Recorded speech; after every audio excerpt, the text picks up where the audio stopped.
Hi everyone. I thought I would shoot a quick video / make a quick lesson on the church's notion of self-defense. This is obviously important because, well, this is still in the news. It's been about a week since the verdict came out, and yet I still keep seeing people and news outlets talk about the Kyle Rittenhouse case. Now, I'm not going to go into the details of the Rittenhouse case. If people want me to sort of break down a Catholic priest perspective on that, let me know. Maybe I can make that video, but I'm not a moral theologian by training. I think it's messy, and we're going to go over a little bit of the details why I think moral theology is messy. But nevertheless, I thought that this case raises the question, what does the church teach on self-defense?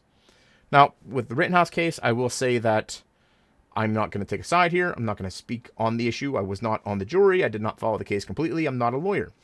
I will say that based on the law, the jury, working as finders of fact, found Mr. Rittenhouse not criminally liable for the offenses he was charged. It's a very caveated statement, but it should be.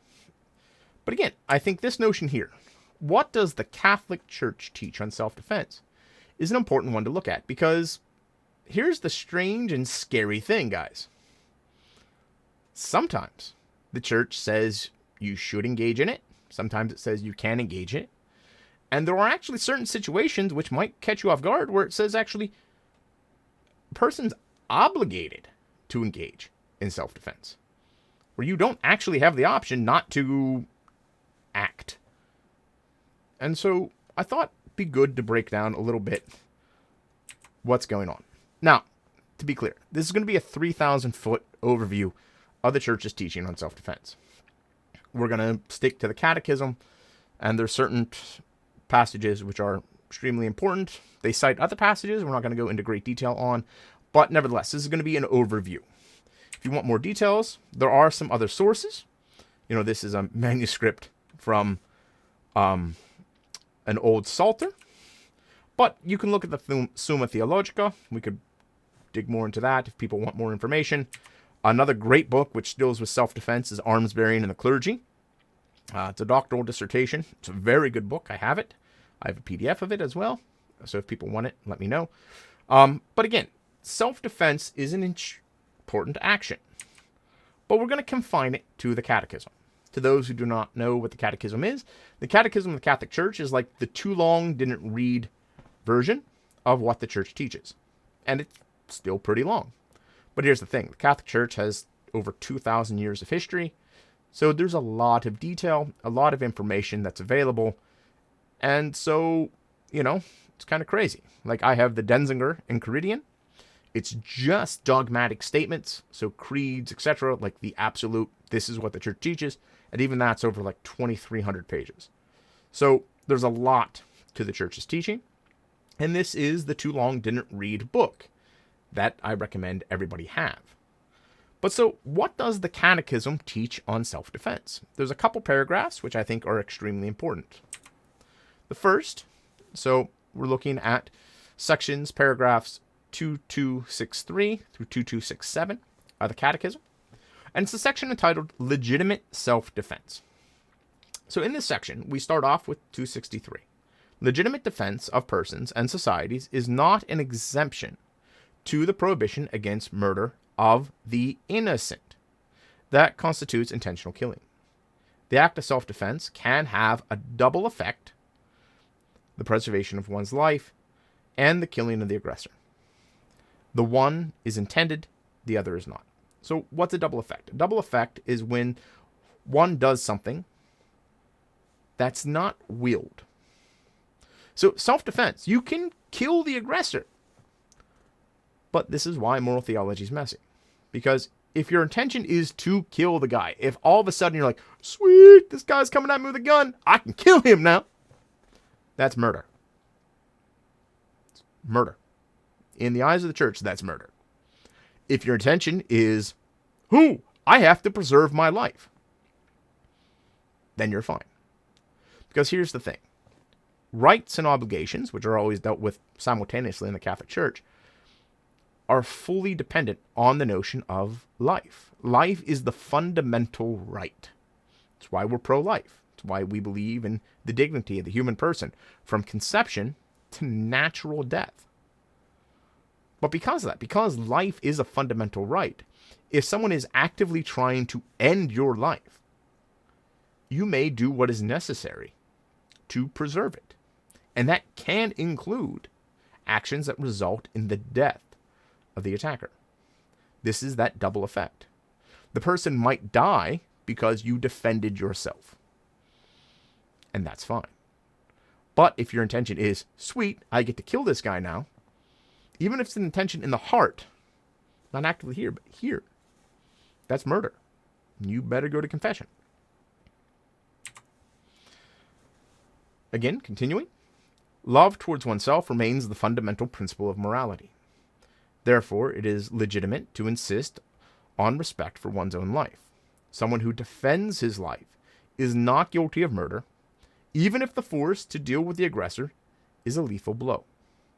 If a man in self-defense uses more than necessary violence, it is unlawful. Again, proportionality. Regardless of what the civil law says, maybe you're in a stand your ground state where you're, or a, quote, make my day state, which I think there's still one or two out there, where you're just allowed to blow people away. Civilly. In the morality of the Catholic Church, you can't. You must use proportional force. You must not go over and beyond what is necessary to preserve your life or the life of others. If you do, that's unlawful. Now, if in disabling the attacker, they die, then that's that double effect situation.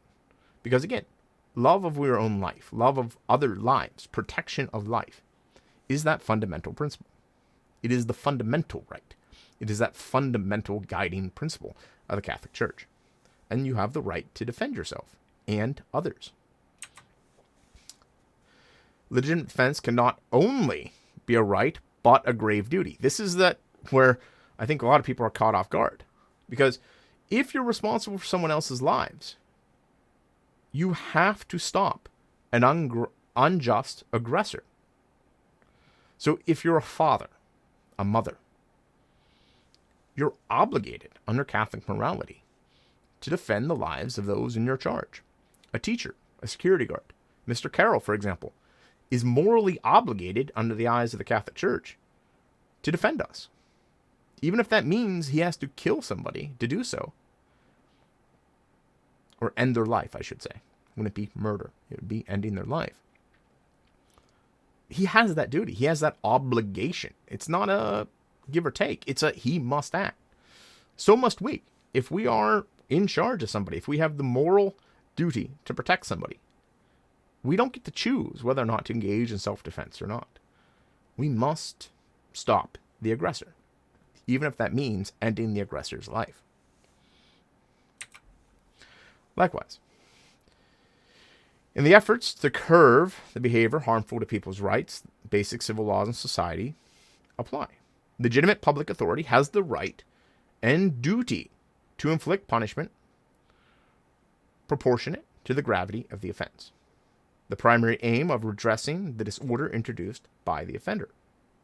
Punishment, then, in addition to defending the public order and protecting people's safety, has a medicinal purpose, as so far as possible, it must contribute to the correction of the guilty party.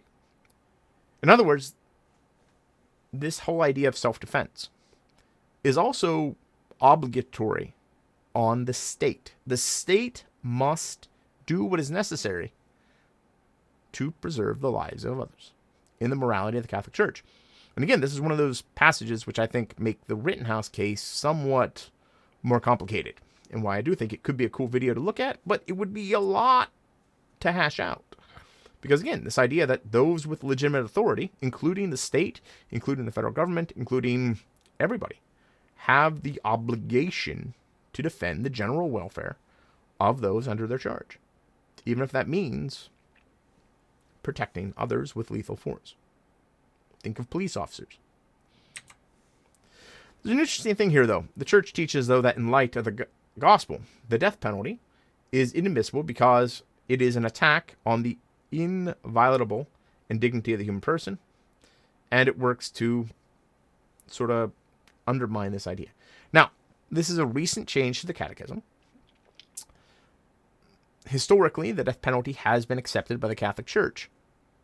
But historically, we haven't had the prison systems, the safeguards, the technology necessary to protect the public from sociopaths, from psychopaths, from people that are, serial killers, from those who will not amend. Again, the state has the obligation to provide that medicinal purpose to correct the guilty party. Historically, that's been impossible in some cases. The risk of escape, the risk of bribing your way out, the risk of other things were so destructive that you could justify cutting someone's head off. Now the church is like, no, we have technology in place that prevents that. But so let's some quick takeaways here. Again, short video, 30,000 feet overview. Some ideas on legitimate self-defense. The right to life is fundamental to all rights and obligations. Flowing from this foundation, someone has the right to defend themselves, even at the unintentional, keyword, unintentional cost of killing the attacker. Those with legitimate authority, with an obligation and duty to protect themselves and others, must do so when offered the opportunity. And the gospel calls us to all reasonable means to avoid killing somebody, if possible. Doesn't mean we will always be able to do that, but it means we should try. And again, that's one of the reasons why I think, for example, like some of the images I chose on this title slide of judo, jiu-jitsu, things like that, are important for people to learn. Because it is important, I think, for us to know how to defend ourselves and others so that we can fulfill these obligations, so that we can protect and defend those around us when presented the opportunity. And ideally, so that we can do it without killing them. St. Thomas Aquinas said that sometimes it's better for the victim to allow himself to be killed, provided he knows he's in a state of grace, because that at least allows the attacker a chance to repent. Now, it's not always going to be the case. Again, sometimes we are tasked with defending others. When we're in the classroom, I am in charge. I have to be responsible for defending those in my charge. Mr. Carroll, when he's here on the property, he is tasked, he's obligated to defend us, even if that means people die. Police officers are obligated to defend the public, even if people die, even if it's unpopular. They are obligated to protect. So are we all. We have to protect those we're responsible for. Children, family members, students. But, and the key but, we have to make sure that our intention is to protect them rather than to kill others. If we go into a situation happy that we finally get to be trigger happy, we've committed murder. If we go in with the intention of defending those around us, if someone dies, it's a tragedy. We should pray for them. We should pray for their soul. We should pray for our soul. But that is different than if we are actively trying to eliminate somebody. Hope this helps clears up some of the topics on self-defense, some of the ideas on when, how, and why it can, and more importantly, should be used. And I hope this was helpful. God bless. Take care.